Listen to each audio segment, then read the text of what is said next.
अस्सलाम वालेकुम, आवाज आ रही है सबको? वालेकुम सलाम। यस मैम आ मैम। रही है। Yes ma'am. ओके, लेक्चर नजर आ रहे? No ma'am.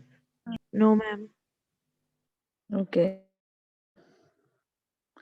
बच्चों, कल की आपकी कैसी रही है असेसमेंट, सिनेरियो बेस्ड एग्जाम जो था? मैम अच्छा था। मैम बहुत अच्छा था। इजी था? इजी था? Yes yes yes ma'am. Ma'am, बहुत इजी था मैम। जो आपने पढ़ाया था वही दिया हुआ था, जो सिनेरियोज आपने बोले थे ना लेक्चर में वही आए थे। Easy। अच्छा मेरी बात सुनो, यही जरूरी चीज यही होती है कि जो क्लास में आपको बताया जाता है ना, आप उसी को फॉलो करो, ठीक है? Yes ma'am. लेक्चर्स में भी समटाइम्स कुछ ऐसी चीजें होती है कि जो सिनेरियो बेस्ड में एज इट इज नहीं दी जाती, जैसे कि लेक्चर्स में मेंशन्ड होती हैं, ठीक है? अब जैसे मैंने एक क्वेश्चन उसमें दिया था, आई थिंक वो लास्ट क्वेश्चन मैंने बनाया था इस तरह से कि जो हमने एंटी सिर्फ ट्यूबरकुलस ड्रग्स में पेशेंट को कहना है। रिफैम्पिसिन है, यस ठीक है? मैम।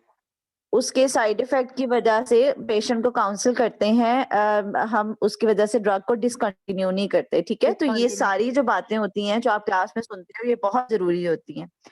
अच्छा मेरी यस मैम, बात सुनिए, आपने मैं सारा स्क्रीन कुछ शेयर कर रही हूँ, सुनाया। आप शेयर हो रही है या नहीं? जी आप मैम अब हो बताएं, रही है। लेक्चर अब हो रही। जी ओके। मैम।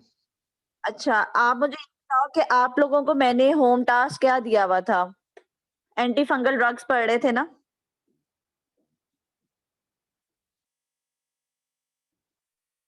इसमें मैंने आपसे पूछा था व्हाट इज एजोटीमिया, क्या होता है एजोटीमिया? मैम इसमें क्रिएटिनिन का लेवल ज्यादा हो जाता है। इसका लेवल ज्यादा हो जाता है? मैम क्रिएटिनिन, किडनी में क्रिएटिनिन का लेवल ज्यादा हो क्रेटिनिन जाता का है। लेवल ज्यादा हो जाता है इस, ठीक है, क्रेटिनिन का लेवल ज्यादा हो जाता है और साथ यूरिया और नाइट्रोजन का लेवल भी ज्यादा हो जाता है। बेसिकली इसमें जी होता मैम। क्या और है कि वेस्ट एंटी फंगल प्रोडक्ट्स इसमें ड्रग्स ज्यादा हो जाते हैं। को डैमेज करती हैं, ठीक है? किडनीज को जब डैमेज जी करेंगे, वेस्ट प्रोडक्ट जो नाइट्रोजन होता है, यूरिया, क्रेटिनिन, ये बॉडी से एक्सक्रीट आउट नहीं हो पाता स्क्रीट आउट नहीं और हो जिसकी वजह से ये बॉडी में डिपॉजिट होता है, ठीक है? जी तो मैम। This is azotaemia. छोटी छोटी सी टर्मिनोलॉजीज होती हैं। अब जैसे ये भी सिनेरियो बेस्ड एग्जाम में आ सकता है कि a patient came to you with a picture of azotemia, ठीक है? And what are you basically what is your next question in history, ठीक है? आप हिस्ट्री ले रहे हो पेशेंट की और वो आपके पास एजोटीमिया के साथ आ गया, तो हिस्ट्री में आपका नेक्स्ट क्वेश्चन क्या होगा कि कभी आपको ऐसा तो नहीं हुआ कि कोई फंगल इन्फेक्शन होते हैं, स्किन इन्फेक्शन होता है जिसकी वजह से आप बहुत ज्यादा एंटी फंगल ड्रग्स खाते हैं, ठीक है? तो ये आपने हिस्ट्री में उससे क्वेश्चन पूछना है। अगर तो वो एंटी फंगल ड्रग लेता है तो इस जो most likely anti fungal drug है जो ये करती है azotemia, that is amphotericin B, ठीक है? तो आपने उस ड्रग को डिसकंटिन्यू कर देना है क्योंकि ये उस ड्रग की वजह से किडनीज पे इफेक्ट आ रहा है, ठीक है? समझ आई इस बात की? जी मैम। ओके, नाउ टुडेज और लेक्चर स्टार्टिंग फ्रॉम इट्राकोनाजोल। मुझे ये बताएं कि पिछला सारा रिवाइज किया हुआ है जो फर्स्ट पोर्शन एंटी फंगल का मैंने आपको बताया था? क्लासिफिकेशन कौन बताएगा मुझे? किस तरह से क्लासिफाई करते हैं एंटी फंगल ड्रग्स को?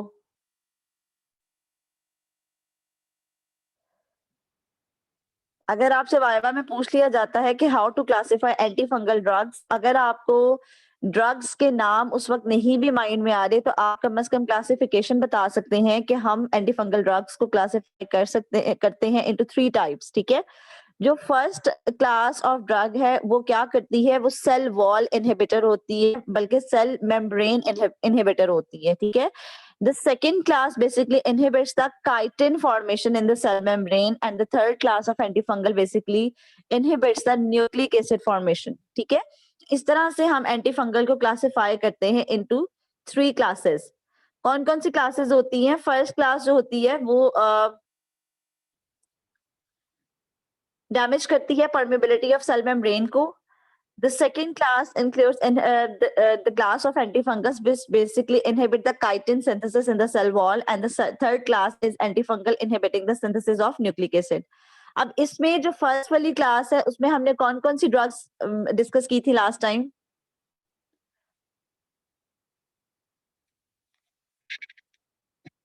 लेक्चर नहीं पढ़ा? मैम इमिडाजोल थी और ट्रायाजोल। इमिडाजोल्स पढ़ी थी, ठीक है। इमिडाजोल्स हमने अभी डिस्कस नहीं की थी, हम लोग ने जो डिस्कस की थी वो एम्फोटेरेसिन बी की थी, निस्टैटिन की थी, इसके अलावा फ्लूकोनाजोल, ठीक है। जी मैम। फ्लूकोनाजोल जो है वो न्यूली जो एंटीफंगल ड्रग्स हैं ट्राइजोल्स की फैमिली में आते हैं, फ्लूकोनाजोल, और उसी में से इट्राकोनाजोल है जो आज हम डिस्कस करेंगे।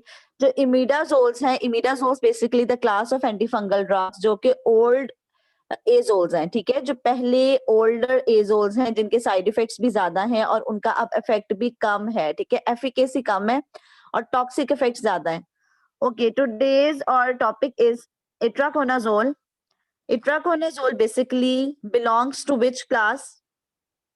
अगर आपसे पूछा जाता है what is itraconazole, it is basically belongs to the antifungal drugs class that basically inhibits the cell membrane, ठीक है, permeability of cell membrane को बढ़ाते हैं और cell membrane को damage करते हैं, and in this way they are like very effective in fungal infections, ठीक है।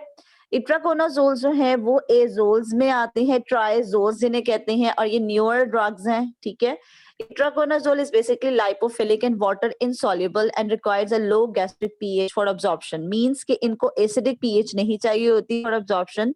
They are absorbed in low gastric pH. Oral bioavailability is variable 20 to 60%. It is highly protein bound. अब हमने पिछली जो drugs पढ़ी थी वो प्रोटीन बाउंड नहीं थी। कौन सी ड्रग थी जो हमने पढ़ी थी जिसको हमने कहा था कि उसकी कंसंट्रेशन बॉडी में 60 to 80% हो जाती है और ब्रेन में भी उसकी कंसंट्रेशन काफी ज्यादा हो जाती है, अबाउट 40 to 60%। कौन सी ड्रग थी वो, कौन बताएगा? मैम एम्फोटेरिसिन थी।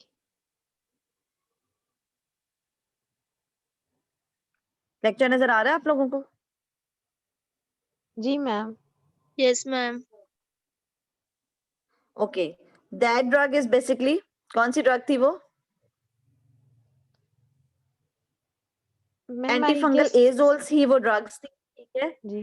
नहीं, एंटीफंगल एजोल्स, ये जो ट्राइजोल्स हैं जो P450 system, cytochrome P450 system को जो है वो इनहिबिट करते हैं बेसिकली। इसमें जो फ्लूकोनाजोल है उसके बारे में हमने पढ़ा था कि 80 to 90% जो ओरली एडमिनिस्टर की जाती है ड्रग, वो उसकी कंसंट्रेशन डेवलप हो जाती है बॉडी में, and only 11% of circulating drug is bound to plasma protein, ठीक है। As compare to this fluconazole, basically the itraconazole क्या करती है, इट्राकोनाजोल ड्रग जो है वो 90% बाउंड हो जाती है विद प्रोटीन्स, मींस कि 90% it is protein bound and metabolised in the liver and excreted in the bile, ठीक है। Oral bioavailability is variable 20 to 60%. Basically, this is lipophilic drug, water insoluble, requires low gastric pH for absorption, okay, and highly bound with proteins. Another important thing here is it is metabolized from the liver and excreted into the bile, okay. Itraconazole is most useful in long-term suppressive treatment for disseminated histoplasmosis and AIDS. What is disseminated infection? जो पूरी body में फैल जाए, जो पूरी body में spread हो जाता है इन्फेक्शन, ठीक है, तो उसके लिए इट्राकोनाजोल जो है वो बहुत ज्यादा इफेक्टिव ड्रग है, ठीक है।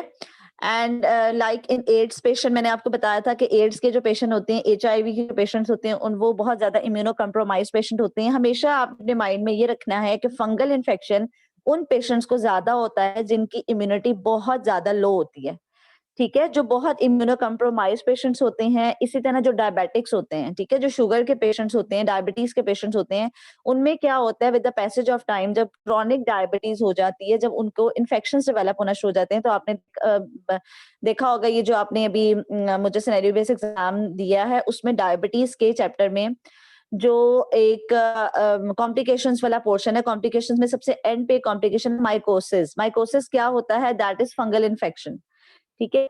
तो डायबिटीज के पेशेंट्स में भी फंगल इन्फेक्शंस बहुत ज्यादा हो जाती हैं, एड्स के पेशेंट्स में भी हो जाती हैं, और ये वो पेशेंट्स होते हैं कि जिनमें स्किन इन्फेक्शंस के अलावा बॉडी में डिसेमिनेटेड फॉर्म में पूरी इन्फेक्शन जो है वो ट्रांसमिट हो जाती है। तो उसमें उस केस में इट्राकोनाजोल जो है that is very very effective drug, ठीक है, 90% bound to plasma protein metabolised from the liver, ठीक है। Second important thing here is oral treatment हम देते हैं इट्राकोनाजोल की ऑफ नॉन मेनिंजियल ब्लास्टोमाइकोसिस के लिए, ठीक है। It is a drug of choice for all forms of sporotrichosis. Now another important thing here is ये जो diagram में show हो रहा है, जो आम पे सारा fungal infection हुआ हुआ है, sporotrichosis कहते हैं इसे, ठीक है, and it is basically this the fungus which is involved in this infection is Porothrix syncytiae, ठीक है. ये जो पूरा इसका आर्म जो है वो इन्फेक्ट हुआ हुआ है, देखने में इस तरह से लगता है कि यहाँ पे कोई ट्रॉमा हुआ है, ठीक है, बट फंगल इन्फेक्शन समटाइम्स इतने ज्यादा एग्रेसिव हो जाते हैं, अगर आप उन्हें ट्रीट नहीं करते तो बहुत ज्यादा एरिया वो इन्वॉल्व कर लेते हैं, और ये जो फंगल इन्फेक्शन है दैट इज स्पोरोट्राइकोसिस, ठीक है, and this is well managed by itraconazole, ठीक है. इट्राकोनाजोल जो है वो बहुत इफेक्टिव है in this kind of fungal infection, ठीक है.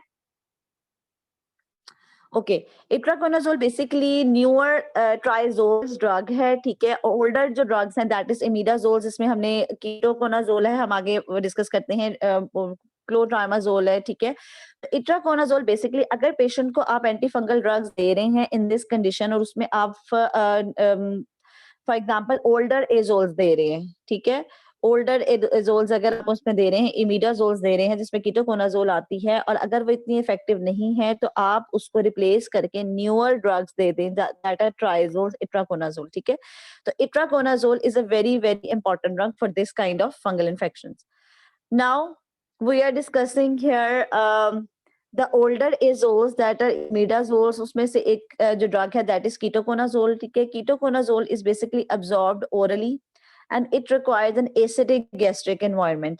अब यहाँ पे आप देख रहे होंगे कि ड्रग्स में जो इम्पोर्टेंट पॉइंट्स हैं वो आपने किस तरह से एक्नॉलेज करने हैं. जो इट्राकोनाजोल थी उसको एब्जॉर्ब होने के लिए लो गैस्ट्रिक पीएच चाहिए थी, ठीक है.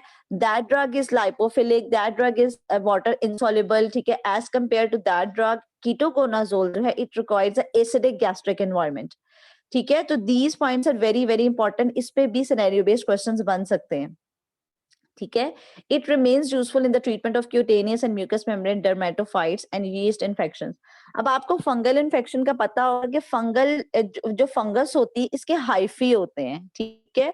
ये क्या करती है, बहुत डीप पेनिट्रेट कर जाती है. इसी तरह स्किन में इन्फेक्शन अगर होते हैं, ओरल कैविटी में होते हैं, डर्मेटोफाइट्स बन जाते हैं, ठीक है, इसके, और इसको यीस्ट इन्फेक्शंस भी कहा जाता है. अब ये जो डायग्राम में शो हो रहा है दैट इज ओरल थ्रश, ठीक है. ओरल थ्रश, ओरल कैनिडिएसिस हुआ हुआ है, ठीक है, ओरल कैविटी में जो बहुत ज्यादा ये व्हाइटिश पूरी कोटिंग हुई हुई है, ठीक है. तो ketoconazole is very very for cutaneous and mucous membrane dermatophytes, means कि ये वो ड्रग है जो कि ओल्डर एजोल्स हैं, और ये जो सुपरफिशियल इन्फेक्शंस होते हैं उसमें बहुत ज्यादा इफेक्टिव ड्रग है, ठीक है. But it has been replaced by newer triazoles in the treatment of most serious candida infections and disseminated mycosis, ठीक है. तो कीटोकोनाजोल जो है वो बहुत ज्यादा डिसैमिनेटेड या बहुत डीप सीटेड इन्फेक्शंस के लिए इतनी ज्यादा इफेक्टिव नहीं होती, ठीक है. This drug is more effective in superficial infections, oral infections, ठीक है, म्यूकस मेम्ब्रेन के जो इन्फेक्शंस होते हैं उसमें ये बहुत ज्यादा इफेक्टिव होती है. आवाज आ रही है मेरी सबको? लेक्चर नजर आ रहा है? आज बच्चों मैं मोबाइल से लेक्चर दे रही हूँ, आप लोगों को विजिबल है लेक्चर? जी ma'am. Yes, ma'am. Okay okay, ठीक है. Ketoconazole is usually effective in the treatment of thrush and fluconazole is superior to ketoconazole for refractory thrush. अच्छा, मुझे ये बताएं what is oral thrust?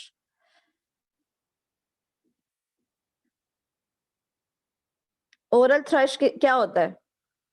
Ma'am वो जो ओरल कैविटी में फंगस का इन्फेक्शन. हाँ जी, ओरल कैनिडिएसिस को कहते हैं, ओरल फंगल इन्फेक्शन को कहते हैं, और पिक्चर ये होती है, ठीक है. अब अगर सिनेरियो बेस्ड एग्जाम में मैं आपको ये पिक्चर दिखा देती हूँ, ठीक है, कि what is this, how to diagnose this patient, ठीक है, और मैं थोड़ा सा सिनेरियो में ये मेंशन कर देती हूँ कि patient is highly immuno compromised और diabetic for last 8 to 10 years, ठीक है. तो आपको पता होना चाहिए कि अगर ये पिक्चर है जिसमें व्हाइटिश कोटिंग हुई हुई है, ठीक है, या मैं अगर एक वर्ड मेंशन कर देती हूँ ओरल थ्रश, ठीक है, तो आपको माइंड में आ जाना चाहिए कि this is not a bacterial infection और viral infection, this is fungal infection, ठीक है. And how to treat it, the treatment of choice in this patient is ketoconazole, okay, that are Ketoconazole. नहीं बच्चों, ketoconazole ही है जो oral thrush में भी और सुपरफिशियल इन्फेक्शंस में भी है. बट अगर पिक्चर जो है वो ये होती है जिसमें ये मेंशन्ड है स्पायरोट्राइकोसिस, ठीक है, और स्पायरोथ्रिक्स सिंचियाई इन्फेक्शन है ये पूरा, तो the treatment of choice in this patient is ma'am itraconazole. Itraconazole, और अगर मैंने वहां इट्राकोनाजोल ना लिखा हो, मैंने वहां लिखा हो इमिडाजोल्स या लिखा हो ट्राइजोल्स, ये थर्ड वन इज वो जो न्यूक्लिक एसिड इनहिबिटर्स एंटीफंगल्स हैं, तो फिर उसमें क्या ऑप्शन करेक्ट होगा? मैम ट्रायाजोल्स। ट्राइजोल्स, ठीक है। ट्राइजोल्स जो कि जिसमें आते हैं फ्लूकोनाजोल, इट्राकोनाजोल, ये न्यूअर नई ड्रग्स हैं जो बेहतर एजोल्स हैं, ठीक है। और जो ओल्डर वन है जो हम इमिडाजोल्स कहते हैं, उसमें कीटोकोनाजोल है जो कि माइनर इन्फेक्शंस को, सुपरफिशियल इन्फेक्शंस को ट्रीट करती है, ठीक है। ओके, कीटोकोनाजोल के बारे में ये कहा जाता है कि wide spread dermatophytes infection, skin के जितने भी इन्फेक्शंस हैं उसके लिए आपने ओरल कीटोकोनाजोल दे देनी है, ठीक है, टैबलेट के फॉर्म में दे देनी है। But the side effects of ketoconazoles are high. जब भी आप कीटोकोनाजोल देते हो तो होगा क्या कि पेशेंट को नॉजिया, वॉमिटिंग फील होती है समटाइम्स, ठीक है, या एपिगैस्ट्रिक टेंडरनेस हो जाती है, डिस्ट्रेस हो जाता है, समटाइम्स पेशेंट्स को इचिंग स्टार्ट हो जाती है, but only 10% of the cases, ठीक है। and another important thing is liver enzymes elevate हो जाते हैं, ठीक है। उन पेशेंट्स में क्या होता है, अगर आप लंबे अरसे तक कीटोकोनाजोल दे रहे हो तो आपने ये इस चीज का ध्यान रखना है कि उसके जो लिवर के एंजाइम्स हैं वो रेज तो नहीं हो गए। अगर तो लिवर के एंजाइम्स रेज्ड हो गए हैं, हेपेटाइटिस वाली उसमें थोड़ी सी पिक्चर पेशेंट में आना शुरू हो गई है, तो आप इसको फौरन स्टॉप कर दें, क्योंकि जैसे ही आप कीटोकोनाजोल को स्टॉप करेंगे जो लिवर एंजाइम्स एलिवेशन है वो रिवर्स हो जाएंगी। ऐसा नहीं होता कि ये लाइफ लॉन्ग लिवर डैमेज कर देता है, ये रिवर्सिबल चेंजेस होती हैं जो कीटोकोनाजोल से आती हैं फॉर द टाइम बीइंग, और जैसे ही आप ड्रग को डिसकंटिन्यू कर देते हो तो जो इफेक्ट्स हैं ऑन द लिवर वो कम हो जाते हैं, ठीक है। ओके, तो मैम जो नाउ टीबी व्हाट के आर पेशेंट द, हैं जैसे हमने पढ़ा था, जी जी तो बोले। मैम जो टीबी के पेशेंट्स हैं उनके अंदर भी आपने बोला था कि अगर हेपेटिक डैमेज शुरू हो रहा है, लिवर एंजाइम्स ज्यादा हो रहे हैं, तो आप उसको डिसकंटिन्यू करो, तो फिर तब उस वक्त भी क्या ये जो एंजाइम्स हैं ये रिवर्स हो जाएंगे? बच्चों उसमें ये होता है कि उसमें ना जो ट्यूबरक्लोसिस की ड्रग्स होती हैं ना उनका इफेक्ट बहुत ज्यादा डैमेजिंग होता है ऑन द लिवर। तो उसमें हम पेशेंट को ना जिस वक्त एडवाइस ही करते हैं ना एंटी ट्यूबरकुलस ड्रग्स, तो हम उसी वक्त उसे कहते हैं कि आपने, जैसे ना ये ट्रीटमेंट लंबा चलता है ना टीबी का, या तो ये 6 मंथ्स तक होता है या ये 9 मंथ्स तक होता है। तो जब आपको पता है कि आपने एक लॉन्ग टर्म ट्रीटमेंट देना है तो आपने पेशेंट को पहले ही अवेयर कर देना है कि आपने हर एक, जैसे ही आपने ट्रीटमेंट स्टार्ट किया है तो आपने एक महीने के बाद मुझे अपने ये टेस्ट करवा के लाके दिखाने हैं, ठीक है। अगर तो उसके लिवर एंजाइम्स रेज्ड हो जाते हैं तो वही थेरेपी, वो जो उसमें एक जगह पे मेंशन हुआ है कि पायरेजिनामाइड जो बेसिकली ड्रग है वो ज्यादा इफेक्ट करती है लिवर को, ऐसे ही है ना, वो हेपेटाइटिस करती है। और 6 मंथ्स वाली ट्रीटमेंट में हम 4 मंथ्स के लिए फिर नहीं देते, बस फर्स्ट 2 मंथ्स देते हैं। इसी तरह से वहां पे मेंशन है ना, लेटेंट वाले की बात कर रही हूँ। यस तो मैम। आपने जो ज्यादा इफेक्ट करने वाली ड्रग है ना पायरेजिनामाइड, उसको आप डिसकंटिन्यू कर दें, ठीक है। आप आइसोनायाजिड, रिफैम्पिसिन, एथिम्बिटोल, स्ट्रेप्टोमाइसिन, इनको इस तरह से फिर आप देते हैं पेशेंट को कि आप 2-3 मंथ्स के लिए इसको कंटिन्यू कर दें, और जब आपको लगता है कि लिवर एंजाइम दोबारा से नॉर्मल हो गए हैं तो फिर आप वो स्टार्ट करवा सकते हैं। बट ये होता है कि उसमें जो बहुत हेपेटाइटिस कॉज करने वाली ड्रग है पायरेजिनामाइड, उसको फिर आप 2 मंथ से ज्यादा कंटिन्यू नहीं करवाते, ठीक है। ये अब आपके डॉक्टर पे डिपेंड करता है, पेशेंट की कंडीशन पे डिपेंड करता है कि आपने उसे कैसे एडवाइस करना है। और इसी तरह एंटी ट्यूबरकुलस ड्रग में ये इंपॉर्टेंट चीज थी कि जो अल्कोहलिक्स होते हैं, जो अल्कोहल लेते हैं, वो बेसिकली ऑलरेडी लिवर डैमेज के साथ होते हैं। आपको पता है अल्कोहलिक लिवर डिजीज हो जाती है, जो अल्कोहल होती है उसके लिवर पे बहुत बैड इफेक्ट होता है। तो ऐसे पेशेंट्स अगर ट्यूबरकुलोसिस के साथ आ जाते हैं तो आपने बहुत कॉशियसली उसको देनी होती है ट्रीटमेंट। तो जिसका ऑलरेडी लिवर डैमेज है तो आप उसको अब कैसे मैनेज करेंगे, ठीक है, समझ आ गई? Thank you. ठीक है। अब यहाँ पे जो इम्पोर्टेंट चीज है ना, यहाँ पे जो लाइन मैं आपको बताना चाह रही थी, ये जो ऊपर लिखा हुआ था एक जगह पे कि जो लिवर चेंजेस आती हैं दैट आर रिवर्सिबल, ठीक है। ये जो यहाँ पे मेंशन है ना, liver enzyme elevations during the treatment are usually reversible. तो इसमें ये है कि जैसे ही आप डिसकंटिन्यू करोगे तो liver enzymes back to normal हो जाएंगे। बिकॉज हमें लिवर का क्यों ज्यादा ध्यान रखना है, because this drug is fully metabolised from the liver, ठीक है। ये इट्राकोनाजोल का यही बात है ना कि सॉरी ये तो कीटोकोनाजोल है, but mostly drug metabolised from the liver. तो liver is a vital organ, ठीक है, इन द बॉडी। तो हमें लिवर का क्यों ज्यादा ध्यान रखना है, बहुत उसको कॉशियसली उसको देखना है वो इसलिए क्योंकि लिवर एंजाइम्स की एलिवेशन से आप फौरन डिटेक्ट कर लेते हो। दूसरा, लिवर जो है वो प्रोटीन सिंथेसिस के लिए बहुत इंपॉर्टेंट ऑर्गन है। इसी तरह से जो कोगुलेशन फैक्टर्स होते हैं, ठीक है, क्लॉटिंग फैक्टर्स होते हैं, वो वहां से बनते हैं। तो अगर आपका कोई लिवर का damage due to any drug हो जाता है तो फिर वो लाइफ लॉन्ग एक इंजरी हो जाती है बॉडी में, ठीक है। दूसरा जो इम्पोर्टेंट इफेक्ट है कीटोकोनाजोल का कि अगर आप उसे हाई डोज में देंगे तो कीटोकोनाजोल क्या करती है, मेल में टेस्टोस्टेरोन की सिंथेसिस को कम कर देती है, ठीक है। इसी तरह स्पर्म काउंट कम कर देती है और जो सेक्सुअल कैरेक्टरिस्टिक्स हैं वो कम हो जाती हैं मेल्स में, और फीमेल्स में भी इरेगुलर मेंस्ट्रुएशन हो जाती है। तो हार्मोनल इफेक्ट के वजह से इस हार्मोनल इफेक्ट की वजह से समटाइम्स कीटोकोनाजोल को प्रोस्टेटिक कार्सिनोमा में भी यूज करवाया जाता है। प्रोस्टेटिक कार्सिनोमा में यही होता है कि बेसिकली जो हार्मोन्स होते हैं वो बहुत हाई कंसंट्रेशन में स्क्रीट हो रहे होते हैं।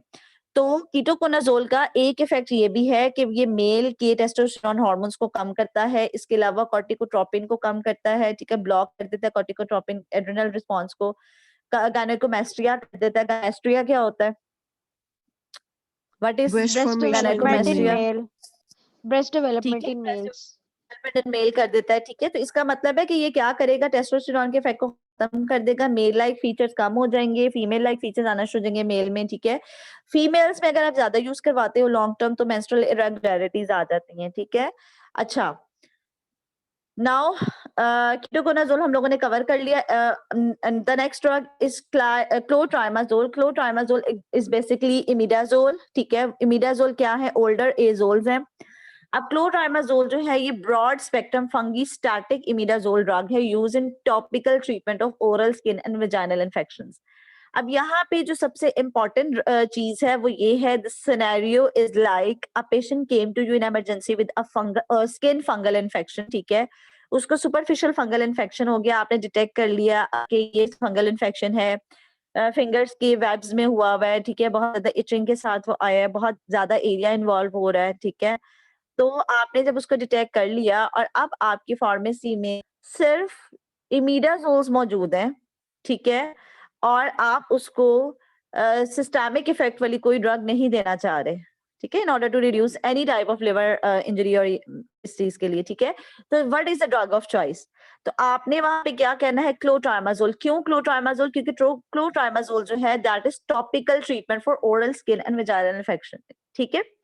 What is C. albicans? C. albicans is Candida albicans.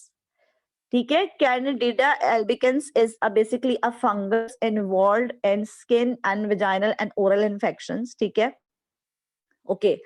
तो it is also employed in treatment of infections with cutaneous dermatophytes. ठीक है, cutaneous जो dermatophytes होते हैं, dermatophytes basically वही हैं वो जो इनकी ब्रांचिंग होती है फंगस की, हाइफी बने होते हैं, ठीक है।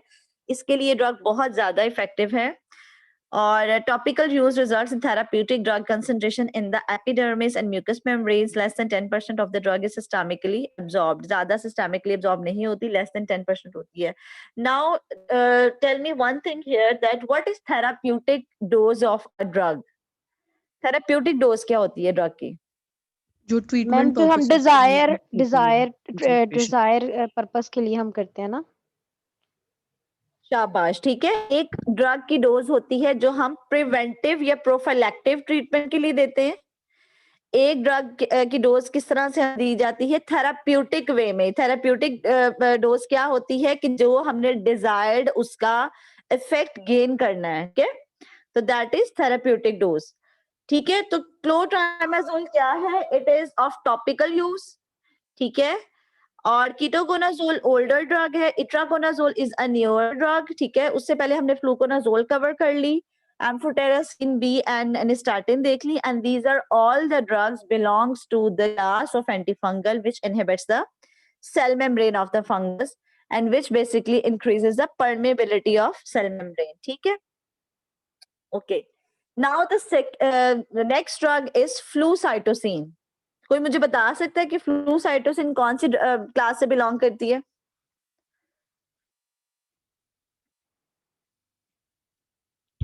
ट्राइजोल। क्या होती है flucytosine?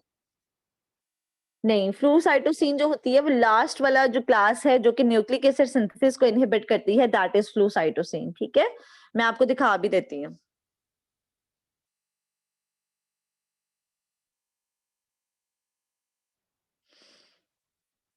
Basically this is the classification. ठीक है, अब ये जो लास्ट वाली थर्ड क्लास है that is anti fungal inhibiting the synthesis of nucleic acid, तो इसमें आती है फ्लू साइटोसिन। मींस के its effect on the fungus is like it inhibits the DNA synthesis. ठीक है, डीएनए सिंथेसिस को कम कर देगी, न्यूक्लिक एसिड की सिंथेसिस को नहीं होने देगी ये ड्रग, जिसकी वजह से ये फंगस को इरेडिकेट कर देगी फ्रॉम द बॉडी। ठीक है, तो फ्लू साइटोसिन जो ड्रग है basically that belongs to nucleic acid inhibitor.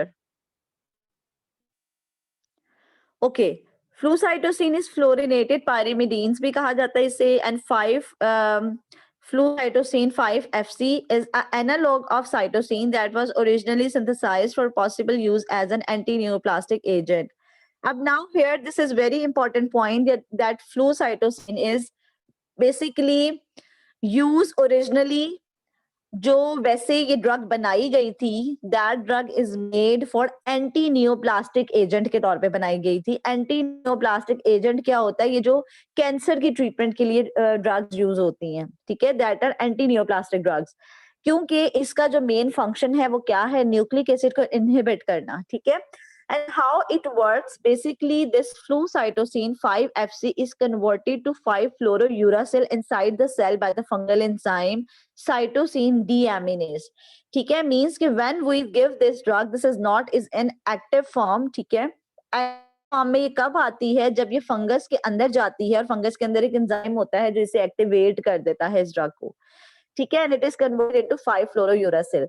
बस अब आपने ये याद रखना है कि बेसिकली द एक्टिव मेटाबोलाइट जो बना है 5-fluorouracil, this interferes with the fungal DNA synthesis.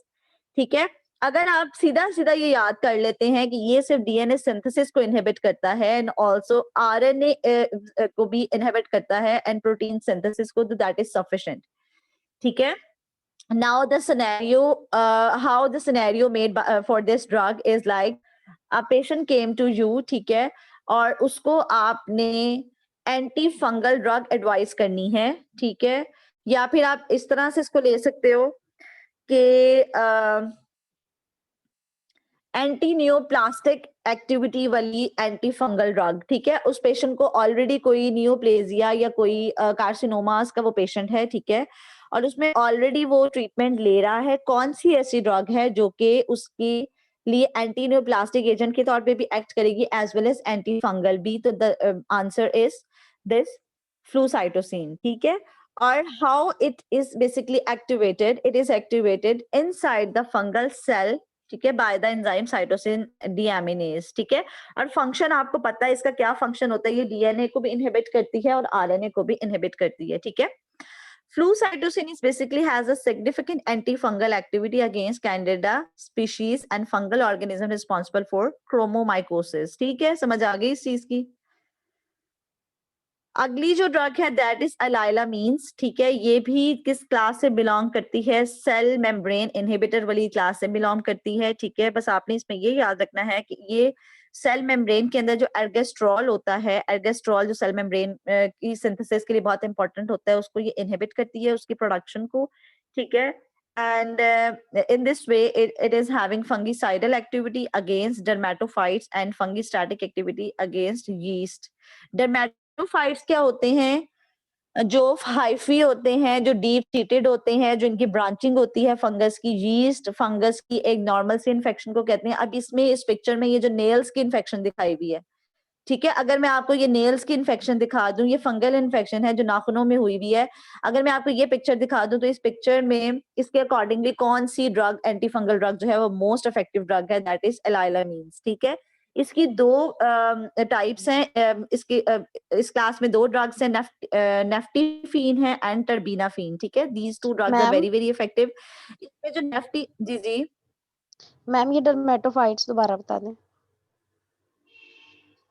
बच्चों मेरी बात सुनो, आप लोगों ने एफएससी में या कभी आपने अगर फंगस का स्ट्रक्चर पढ़ा हो तो आपने देखा होगा जो फंगस ग्रो करती है वो इस तरह से ग्रो करती है, इसकी ब्रांचिंग होती है जिस तरह से हाइफी होते हैं। इसके ना, यस मैम। जो कि अगर स्किन पे इन्फेक्शन होती है ना तो वो बहुत ज्यादा अंदर तक पेनिट्रेट कर जाती हैं, ठीक है। ऊपर स्किन जी में भी मैम। बहुत स्प्रेडेड फॉर्म में हो जाती है ये हाइफी का इन्फेक्शन, और अंदर डीप सीटेड भी हो जाता है, ठीक है। तो दिस इज बेसिकली डर्मेटोफाइट्स, ठीक है। अब जैसे अभी नेल्स का इन्फेक्शन दिखाया हुआ है, तो ये इन्फेक्शन किस तरह से होता है, ये जो नेल के नीचे पूरे नेल बेड को ये इन्वॉल्व कर लेती है, ठीक है। इस तरह से एक्सटेंडेड होता है इसका इन्फेक्शन, और डीपली भी ये हाइफी जो है वो ग्रो कर जाते हैं, ठीक है। Okay ma'am. ओके अच्छा, थैंक इसमें जो यू। अब 2 ड्रग्स है ना, एक तो नेफ्टीफीन है, ठीक है। नेफ्टीफीन जो है टॉपिकल यूज के लिए होती है, और टर्बीनाफीन जो होती है both topical and systemic use के लिए, ठीक है। Okay, now this another important drug is echinocandins, ठीक है। एकाइनोकैंडेंस जो होती हैं ये बेसिकली कस्पोफंगिन आती है इसमें, और दूसरी जो इसमें ड्रग है वो है ग्रेसियोफल्विन। ये वो क्लास है कि जो सेल वॉल में काइटिन सिंथेसिस को इनहिबिट करती है। बस अगर आप इतना भी याद रख लेते हैं तो दैट इज सफिशिएंट, ठीक है। ये लास्ट में ग्रेसियोफल्विन बताई हुई है, ग्रेसियोफल्विन और ये जो कस्पोफंगिन है, basically these 2 drugs are belongs to that class of second class से बिलोंग करती है, जो कि chitin synthesis of cell wall को इनहिबिट करती है। समझ आ गई इस चीज की?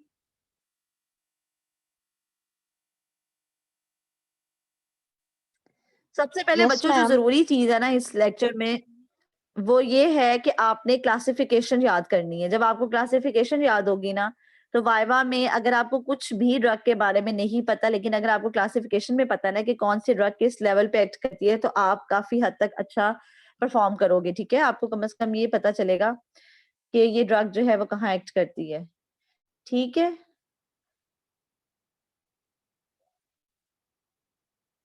अच्छा, अब आप मुझे ये बताएं कि जो नेक्स्ट सिनेरियो बेस्ड एग्जाम है वो आपने कब देना है? मैम वो जनवरी में लीजिएगा, जनवरी में। क्योंकि अभी हमारे फाइनल पेपर है एससीपी का, थेरा का भी मेजर वाइवा है वो 25% का, और हमारी असाइनमेंट्स भी चल रही हैं, और इलेक्ट्रो का भी वाइवा है, तो आप जनवरी में ले लीजिएगा। मैम जनवरी के सेकंड वीक तक। ये जो यस मैम।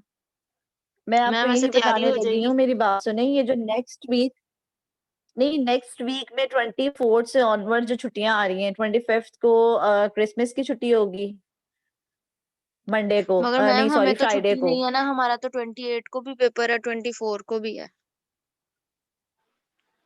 और मैम आप लोगों का फाइनल है। कौन सा पेपर है 24 और 28 को? मैम 24 को हमारा वो है इलेक्ट्रो का वाइवा है हमारा, और जो 28 है उसको एससीपी का हमारा फाइनल है, और अभी हमने 24 तक अपनी एससीपी की बुक भी सबमिट करवानी है बना के, और ठीक मैम है, फिर अभी आप लोग 21 को ये भी दोनों वाइवा दे है। दो एग्जाम, और उसके बाद मुझे कोई डेट बता दो। यस मैम और ठीक है। 31 मैम को भी है? जनवरी रख लें। मैम जनवरी रख लें। मैम जनवरी का फर्स्ट वीक रख लें। चले जनवरी में ही रख लेते हैं, ठीक है। मैम जनवरी सेकंड तक हमारे वाइवाज हैं एससीपी के, और उसके बाद सेकंड वीक में रख लें, मतलब 5th 6th 7 से या 10। और मैम उसके अंदर भी ठीक है, ऐसे आप ही अपने 5 माइंड से में रखें। लेक्चर ही दीजिएगा, क्योंकि ना 5 लेक्चर्स आराम से प्रिपेयर हो जाते हैं।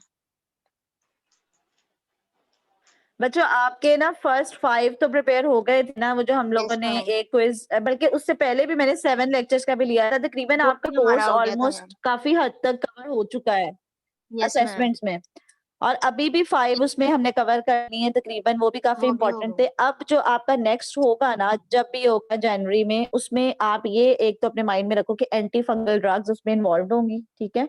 ओके और उसके अलावा इसके बाद जो मैं पढ़ाना ना, एंटी नियोप्लास्टिक ड्रग्स हैं, 2-3 और जो लेक्चर्स हैं वो बहुत इंपॉर्टेंट हैं, वो मैं उसमें शामिल कर लूंगी, ठीक है। Okay ma'am. और एक और बात मुझे आप बताएं कि आपका मैंने ना प्रेजेंटेशन आपकी लेनी है, लेकिन प्रेजेंटेशन मैं इस तरह से लूंगी कि मैं आपको टॉपिक असाइन कर दूंगी, और आप मुझे वीडियो प्रेजेंटेशन के तौर पर उसको सेंड करेंगे 5 to 7 मिनट्स की बनाकर। Okay ma'am. अब वो मुझे बताओ कि आप, हाँ वो मैं आपको टॉपिक Zoom दे पे दूंगी, बनाएंगे मुझे ना एक मैं आपको डेडलाइन दे दूंगी, तब तक आपने, जी मैम, वो जूम पे ही होगी ना, मतलब हमने खुद ही मीटिंग आपने अरेंज वीडियो, करनी है, और उसमें मैम वीडियो बना के आपको भेजनी हाँ होगी जूम ना पे edit कर नहीं लो नहीं ये वीडियो बना वीडियो, के मैम को सेंड करनी है। हाँ जी वीडियो प्रेजेंटेशन, हाँ जी, जिस तरह से एक प्रेजेंटेशन होती है ना कि आपने उसको मैम कवर जैसे आप करना है पढ़ा रही टॉपिक को, होती और हैं। जैसे आप बच्चे मेरी Google बात Drive पे सुनो, सेव एक तो करके ये होती वीडियो है मैम ना कि ग्रुप बना लाइव में लेना आपके ग्रुप। साथ हाँ, एक तो ये होता है ना कि मैं आपके साथ मीटिंग अरेंज कर लूं और उसमें मैं आपकी प्रेजेंटेशन लूं, आप मुझे प्रेजेंट हो वीडियो कैमरा ऑन करके, एक तो ये चीज होती है। मैं आपको कह रही हूँ कि आपने खुद से एक वीडियो प्रेजेंटेशन बनानी है के सामने 5 to 7 मिनट्स की, ठीक है, और वो आपने मुझे सेंड कर देनी है। टॉपिक मैं आपको असाइन कर दूंगी। मैम समझ आ गई? ग्रुप्स बना लें, ग्रुप्स में जैसे वो पहले हम देते थे, मींस के 4 मैम बच्चों का ग्रुप इंडिविजुअल बना चाहिए, के ग्रुप्स उसमें में बहुत नहीं मसला नहीं होता है मैम ऑनलाइन। इंडिविजुअली ठीक है, मैम इंडिविजुअल ठीक है। जी मैम इंडिविजुअली ठीक है। मैम इंडिविजुअली Yes, चाहिए, ma'am, ग्रुप individual करवाए बात हैं चाहिए। सुनिए, मैम। ग्रुप्स में इंडिविजुअल इसलिए होगा क्योंकि सबके मार्क्स फिर उस हिसाब से होंगे। आपने देखा होगा जो असेसमेंट प्लान है उसमें प्रेजेंटेशन के 10% मार्क्स हैं, 10% तक की उसमें है, परसेंटेज है उसकी, ठीक है। तो जो भी टॉपिक दूंगी उसको अच्छा से प्रिपेयर करना है, ऐसे नहीं करना कि बस ऐसे ही पढ़ पढ़ के आप सुना। आपने एक प्रेजेंटेशन तैयार करनी है और ये आपने प्रेजेंटेशन वो तैयार की भी मुझे दिखानी भी है at the end of the video कि आपने किस तरह से प्रेजेंट किया, किस तरह से वो टॉपिक सारा तैयार किया है, ठीक है। जिस तरह से एक रिटन फॉर्म में भी होती है ना, समझ आ रही है मेरी बात? मैम आप मैम स्लाइड्स पीपीटी कह भी रही बनानी हैं है कि मैम। हमने हमने दी हुई है मैम, स्लाइड्स के क्लिनिकल की साथ हमारी साथ हो रही प्रेजेंट है। करनी है। Excuse me ma'am. Slides ma'am बना हमारी लेते हैं, स्लाइड्स के साथ उसको भी कर एडिटिंग सकते कर देंगे। हो। मैम हमारी जो पिछला सेमेस्टर था ना उसमें जी सर जी, अली रजा ने ऐसे हमसे वीडियो बनवाई थी कि उन्होंने कहा था जूम पे जी आपने खुद मीटिंग अरेंज करनी है। उसमें जैसे आप पढ़ा रही होती है ना, साथ स्लाइड चल रही है और हमारी वीडियो भी ऑन होती है, यानी उसमें एज अ टीचर ही हम लोग खुद ही पढ़ा रहे होते हैं और खुद ही स्लाइड जो होती है ना हम लोग आगे पीछे कर रहे होते हैं। तो मैम जैसे ये वाली मीटिंग होती है ना, इसमें हमारी वीडियो भी आ जाएगी और हमारी स्लाइड्स भी आ जाएंगी और फिर वो रिकॉर्ड करके हम ठीक उसका है। इस लिंक तरह ये तो शेयर बहुत कर बेस्ट देंगे वे है, आप इस तरह से बना सकते हो। और फिर मैम उसका लिंक हम आपको शेयर कर ठीक देंगे, है, आप ठीक उस है, लिंक से देख लीजिएगा। ठीक है, ठीक है, ये सबसे बेस्ट तरीका है। ठीक है, समझ आ गई सबको? यस मैम, ऐसे ही यस टीचर्स मैम। करवाते हैं, पिछले सेमेस्टर मैम में भी और ये जो ऐसे ही हुआ। पीपीटी बनानी है पॉइंट और के बच्चों मतलब मेरी कितनी बात सुनो स्लाइड्स हो? जी, क्या कह मैम रहे जो हो आप? पीपीटी बनाएंगे प्रेजेंटेशन के लिए कितनी स्लाइड्स हो उस पे? बच्चों बस आपने 5 to 7 मिनट्स में उसको कवर करना है उस टॉपिक को, ठीक है। और अगर मैं तो ये कहूंगी कि आपने अगर उसके ऊपर रिटन फॉर्म में ज्यादा ना हो, अगर डायग्राम्स के फॉर्म में आप उसको डिस्क्राइब कर रहे हो तो इट्स बेटर कि आपको खुद से नॉलेज है और आप उसको किस तरह से प्रेजेंट कर रहे हो, ठीक है। एक तो होता है ना कि स्लाइड्स को पढ़ पढ़ के बस आप बता रहे हो, और एक होता है कि आपने उसको एक्सप्लेन कैसे करना है। अच्छा, मुझे अब एक और बात आपने बतानी है। कल मैंने आप लोगों को सबको लेक्चर्स की रिकॉर्डिंग्स भेजी हैं, सबको मिल गई हैं? यस मैम, मिल गई थी। नहीं मैम, एक्सेस नहीं हो रही थी वो। मैम मैंने उसमें मैम खोला था उनमें लेक्चर वीडियो नहीं आ रही, 16 सिर्फ तो वो ऑडियो वहां आ पे रही है। ओपन ही नहीं हुआ था। मैम किसी में ऑडियो भी नहीं आ रही है आपकी। बच्चों लेक्चर 16 नहीं ओपन हो रहा, नहीं मैंने उसकी रिस्ट्रिक्शन हटा दी है, आप लोग दोबारा चेक करें आज। मैम अगर उसमें सिर्फ और सिर्फ ऑडियो, आपने वीडियो वाली डाउनलोड ही नहीं की। यस मैम, ऑडियो आ यस रही है मैम सब। वो नहीं हो रही थी ओपन। मैम जो ओपन तो 8, 9 और चलती रही 7 थी मगर ना सिर्फ मैम, वो उनके ऑडियो। ऑडियो अंदर है? पासकोड मांगा था, यस वो नहीं मैम। था, आपने नहीं किया था वो। Yes ma'am only audio. Video भी आ रही थी, मेल की लास्ट में वीडियोस अच्छा भी थी। बच्चों, आप लोगों ने ये सारा चेक करना है, मुझे बताना है ताकि मैं उसको दोबारा से रिकवर कर लूं, क्योंकि ये जूम पे ट्रैश में चली जाती हैं और मैंने फिर उसे रिकवर किया था। अच्छा, आपको मोस्टली को वो ऑडियो मिली है, वीडियो नहीं थी? नो मैम, नहीं वीडियो यस मैम। मैम आपने भेजी है, वो किसको चल रही वीडियो है मिली मेरे थी? पास। जी, मैम आपने भेजी है, सारी रिकॉर्डिंग्स वगैरह मेरे पास चल रही हैं। आपके पास वीडियोस हैं? जी जी, वीडियो भी चल रही है मैम।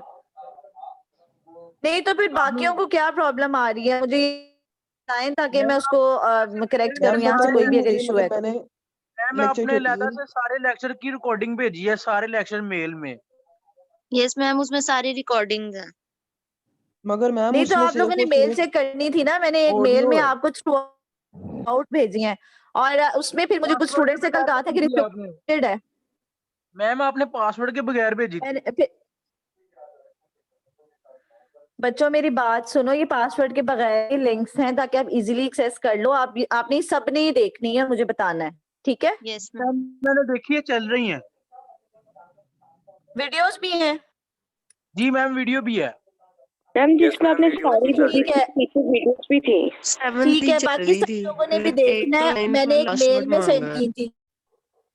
जी जी मैम मेल में नीचे से स्क्रॉल करें तो नीचे वीडियोस हैं। वीडियोस हैं ना, बस ठीक है, आप सबने उसको देखना है, ठीक है। और अगर किसी के पास कोई भी लेक्चर नहीं है अवेलेबल तो मुझे बताना है, ठीक है। आपको सेंड करने का मकसद ये था कि आप सबकी ड्राइव में सेव हो जाएं। मैम टीचर्स को भी कोरोना और हो कोई गया? इशू किसी किस्म का? जी टीचर्स को भी कोरोना हो गया मैम? हाँ, ये सुनने में आ रहा है, इसी वजह से आज से हमें वर्क फ्रॉम होम कहा है, बट मुझे ये नहीं पता एग्जैक्टली कि कौन लोग हैं वो। आप लोग भी अपना बहुत ध्यान रखें, क्योंकि जो सेकेंड वेव है ये ज्यादा डेंजरस है, बहुत ज्यादा ये फेटल है लोगों के लिए। देखें आसपास। आपको किसने बताया है टीचर्स को हो गया? मैम मेल आई हुई थी मैम से बोले आप। मैम एक मेल में रिपोर्ट आई हुई थी। अच्छा, सर की जो मेल आई हुई है? नो मैम, वो किसी ने मैम, उनके प्रैक्टिकल्स थे, उन्होंने उनको कैंसिलेशन करने के लिए रिपोर्ट की मेल की हुई थी, उसमें लिखा हुआ था। नहीं तो प्रैक्टिकल्स की अब उन्होंने 1 वीक के बाद का कर दी, पोस्टपोन हो गए। Ma'am postpone till further notice तक। यस मैम, फर्दर मतलब जब ऑर्डर्स। तक छुट्टियां नहीं अजय, होंगी। आप में से कोई है एससीपी का? यस मैम, हम हैं। अच्छा, आप लोगों का कोई एससीपी का चल रहा था? मैम कौन सी हमारा एससीपी एससीपी है? का हम लोगों ने बुक्स दे के आनी SCP 1 चल रही है। एससीपी 1 है। और मैम अभी हमने अच्छा, एससीपी 2 एससीपी भी 1 है इसी तो सेमेस्टर हॉस्पिटल में जाते हो पढ़नी आप है। लोग? मैम पहले जा रहे थे, अब नहीं जा रहे। मैम जाते हैं। मैम अब मीटिंग पे ही होता है सब कुछ। ठीक है। हिस्ट्री मैम तो हम 6 ले नहीं हफ्ते सकते गए हैं वार्ड में सिर्फ। जाके। 6 हफ्ते गए हो और अब आपके वाइवास है उसके? Yes ma'am. मैम अभी हमने तो 2 वीडियो प्रेजेंटेशंस रिकॉर्ड करके भेजी हैं सर को, और बाकी वो कह रहे हैं कि मैं वाइवा लूं। मैम हमारी मैम ने कहा आप लोगों ने बुक आके ठीक यूनिवर्सिटी में है जमा बच्चों, करवानी जैसे है, तो मैं वाइवा ऑनलाइन लूंगी। नहीं, लेकिन अगर आपको मेल आ जाती है कि अभी टिल फर्दर ऑर्डर्स आपने नहीं आना यूनिवर्सिटी, तो फिर आपने उसको फॉलो करना है, ठीक है। जैसे जैसे ये आपको कहा जाता है ना, शायद सर की तरफ से आ जाए मेल। ओके, अच्छा मुझे एक और बात बता दें कि कल जो सिनेरियो बेस्ड एग्जाम है, कोई ऐसा बच्चा जिसको उसमें कोई प्रॉब्लम आई? क्योंकि मैंने जो फाइनल का एग्जाम बनाना सिनेरियो बेस्ड, वो और ज्यादा डिफिकल्ट होगा, और आपको पता है उसमें सारा पूरा कोर्स हमारा कवर होगा, यस मैम, इजी ठीक है। था। तो इसी तरह से पिक्चर्स आएंगी। मैम इसकी वेटेज कितनी मुश्किल थी? नहीं था मैम रहम नहीं करें मैम, थोड़ा। मतलब पढ़ा था, इसकी पढ़ो तो वेटेज। मैं मुश्किल सोच नहीं रही हूँ है। कि बच्चों, इसके मैंने ना 2 सिनेरियो बेस्ड एग्जाम रखे हुए हैं, ठीक है। एक तो अभी मैंने ले लिया और एक मैं जनवरी में स्टार्ट में ले लूंगी, ठीक है। तो इसकी दोनों की टोटल हो जाएगी 15%। बस सिनेरियो मैम ना बेस्ड करें एग्जाम की ऐसे, इतना 15% मैम इस है, मुश्किल अकेले की 5% 15 कर क्लास दें। इस पार्टिसिपेशन है। अकेले की 15 मैम की। इसके अकेले 15 रखे ना प्लीज। मैम हमने तो क्यों? जितने फार्मा के मैम क्विज दिए मेहनत हैं, करके हमने किसी पढ़ी सब्जेक्ट के उसकी भी इतने क्विज 15%। नहीं दिए। Yes yes ma'am. मैम। आपने एक और सिनेरियो बेस्ड देना है बच्चों। वो जो क्विज है ना, वो सर ने अब कंसीडर नहीं करने, क्योंकि वो क्विज में चीटिंग के चांसेस बहुत बहुत ज्यादा होते हैं। आपके पास इतना एम्पल टाइम होता है कि आप बहुत इजीली लेक्चर्स को गो थ्रू कर लेते हो ड्यूरिंग एग्जाम। मैम अगर आप नहीं इसी होता क्विज इतनी को आसानी से, नहीं 15% कुछ भी नहीं काउंट कर होता। लें। और फिर मैम हमने मैम 2 कुछ दफा भी नहीं वो होता। quiz- मैम अगर आप इसी क्विज को आप 15% लोग काउंट कर लें। बच्चों, मैम आप आपको लोग पता सिर्फ है फार्मा कितना टफ ये होती है सोचते हो ना, और मेरी बात परसेंटेज। सुनो, मेरी बात सुनो। आप लोग सिर्फ ये सोच रहे हो कि आपने बहुत सारे क्विजेस दे दिए हैं, लेकिन आप ये नहीं देख रहे कि आपकी प्रिपरेशन हो गई है इस सब्जेक्ट की, तैयार भी तो हो गया ना ये सब्जेक्ट। मैम बाकी अगर सब्जेक्ट्स आप भी होते हैं बिल्कुल करने एंड ऑफ वाले। द डे फाइनल में खोलोगे ना, तो ये आपका कभी भी आप एक लफ्ज नहीं सुना सकोगे, ठीक है। ये फार्मा भूल जाती है, ये ऐसा नहीं है कि आपको भूल जाती है, हमें भी भूल जाती है, ठीक है। तो बार बार इसको प्रिपेयर करने का, बार बार इसको रिवाइज करने का मकसद ये है। अब जो मैम जनवरी के स्टार्ट में लूंगी ना जो 5 लेक्चर्स जनवरी का, में वो इस तरह क्विज का होगा होगा, कि आपकी उसके फाइनल की बाद में तैयारी एक हो जाएगी। एग्जाम होगा। उसके बाद ऑब्वियसली फाइनल नहीं देना। मैम इतने मैम सारे 40% वाइवा की वाइवा वेटेज। मैम फाइनल का भी तो सिनेरियो बेस्ड बनेगा ना एक। हाँ जी, फाइनल का भी सिनेरियो बेस्ड बनेगा, वो बड़ा फुल फ्लैज बड़ा होगा सिनेरियो बेस्ड, जिसमें सारा पूरे कोर्स में से क्वेश्चंस होंगे। ठीक है, अभी मेरा ये लेने का मकसद ये है, 2 दफा लेने का मकसद ये आपको प्रैक्टिस हो जाए, आपको पता चल जाए, और इन्हीं मैम एक क्वेश्चंस की कंफ्यूजन समटाइम्स है रेपिटेशन होती है। आपको पता है इंपॉर्टेंट तो यही चीजें हैं ना। यस ठीक है मैम। मैम आपने पूरा सिलेबस देना है जी फाइनल में जी, हमें? वो फाइनल में बताऊंगी। हाँ जी बताएं, जो बच्चा बोल रहा है, क्या कह रहे हो? मैम मैं बोल रहा था, मैंने ये कहना था मैम कि आप जब साथ साथ बता रही होते हैं ना, ये चीज इंपॉर्टेंट है, ये वाइवा के लिए, सिनेरियो के लिए, तो बहुत अच्छा लग रहा होता है कि हाँ चलो आपकी मैम ने आवाज बता कट गई। मैम मैं ये कह रहा हूँ कि जब आप बता रही बच्चों होती है ना साथ लेक्चर साथ में, जी जी, ड्यूरिंग लेक्चर आप जो कहती है ना कि ये वाइवा के लिए इंपॉर्टेंट है, ये सिनेरियो के लिए इंपॉर्टेंट है, ये इस तरह से इंपॉर्टेंट है, तो अच्छा लग रहा होता है कि हाँ मैम ने बता दिया कि ये चीजें इंपॉर्टेंट है। मगर मैम जब रिकॉर्डिंग सुनते हैं ना, तो एंड पे जब निकालते हैं ना, तो और हर बच्चों स्लाइड पे अगर आप आपने बिल्कुल इंपॉर्टेंट कहा पहले होता है, लेक्चर से ना, आपने हर लेक्चर हर स्लाइड पे और इंपॉर्टेंट कहा अगर होता है, तो मैं पहले सोचा लेक्चर से ना बच्चों, अगर आप ये लिखना शुरू कर देते ना, आपका वाइवा का पूल बन जाना था। जो क्वेश्चंस मैंने यही पूछने, बेसिकली होता क्या है कि जब आप 20 लेक्चर्स तैयार कर रहे होते हो ना, तो वो पूल इतना बड़ा हो गया होता है कि उस वक्त फिर आपको लग रहा होता है कि तैयारी करनी बहुत मुश्किल है, और वाइवा हमारा अच्छा नहीं होगा। हालांकि हर लेक्चर में आपको बताया गया होता है, रिकॉर्डिंग्स में देख लेना आप, वो क्वेश्चंस ही नोट अगर कर लो तो मैंने वही सवाल करने हैं वाइवा में। इसके बाहर से तो नहीं मैंने कुछ पूछ लेना ना, कोई अनसीन तो नहीं आएगा। हाँ, इसको मैंने जो मजीद एक्सप्लेन किया हुआ है लेक्चर्स के अलावा भी, ठीक है, वो भी बहुत इंपॉर्टेंट है। कुछ मैंने आपको क्लिनिकल वे में बताया था कि किस तरह पेशेंट्स पे अप्लाई करते हैं चीजें, तो ये सब चीजें, और रिकॉर्डिंग्स बार बार आपको प्रोवाइड करने का मकसद ही ये है ताकि आपकी प्रिपरेशन हो जाए।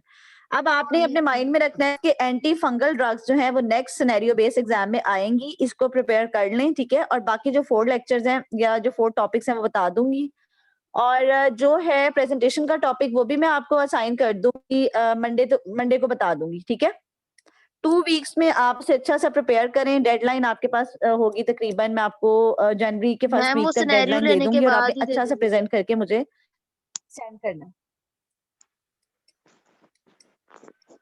वो सिनेरियो लेने के बाद दे दूं यस मैम, तो डेडलाइन फाइनल कब सिनेरियो के देने हैं? फौरन बाद दे दें। के बाद दीजिएगा presentation please. Yes ma'am, scenario के या ठीक सिनेरियो है वाले बच्चों, दिन ही आप डेडलाइन रख दीजिएगा चाहे। ठीक है, ओके, ठीक है। आज का टॉपिक समझ आ गया सबको? Yes ma'am. Yes ma'am. चलो जी, कितने स्टूडेंट्स हैं अभी? 59। ठीक है, मैं आपकी ना अटेंडेंस मार्क कर दूंगी सेटिंग्स में से देख के। ठीक है, ओके जी, टेक केयर, अल्लाह ओके मैम, हाफिज। अल्लाह हाफिज। अल्लाह मैम। हाफिज। अल्लाह हाफिज।